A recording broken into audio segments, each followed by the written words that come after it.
హైడ్రాను BRS MLA Madhavaram Krishnarao స్వాగతించారు. చెరువుల్లో కట్టుకున్న అక్రమ కట్టడాలపై సీఎం రేవంత్ రెడ్డి నిర్ణయం అభినందనీయమన్న ఎమ్మెల్యే మాధవరం కృష్ణారావు గొలుసుకట్టు చెరువులపై అనేక నాలాలు ఉన్నాయని వాటిపై ఉన్న నిర్మాణాలపైన చర్యలు తీసుకోవాలని కోరారు.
పట్టదారులు ఉన్నారు, కొంతమందిగా సికం ల్యాండ్ ఉన్నాయి, ఎఫ్టీఏలో ఉన్నటువంటి పట్టదారులు ఉన్నారు.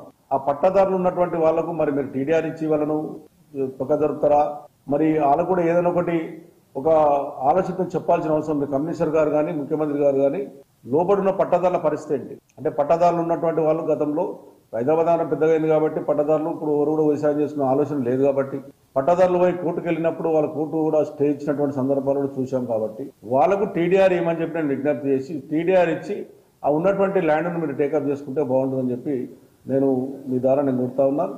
మరి గతంలో నిరుపేదలు కట్టుకున్నటువంటి వాళ్ళు కూడా ఉన్నారు. నిరుపేదలు కట్టుకున్నటువంటి వాళ్ళు చెర్లలో వాళ్ళు పుణ్యానికి కూడా కట్టుకోలేదు. చాలా మంది ఎవరో వచ్చి అమ్మి నిరుపేదలు కొనుక్కున్నారు. మరి అలా పరిస్థితి ఏంటి? మా దగ్గర ఒక చెరువు ఉంటుంది, దాని పేరే రాజీవ్ గాంధీ నగర్ అని పేరు ఉంది. గతంలో మీ నాయకుని పేరే పెట్టారు. మరి ఇప్పుడు చూస్తే కొంతమంది చెర్లో ఉన్నట్టుగా రికార్డులు ఉన్నాయి. మరి దాని పరిస్థితి ఏంటి? ఆ నిరుపేదల పరిస్థితి ఏంటి?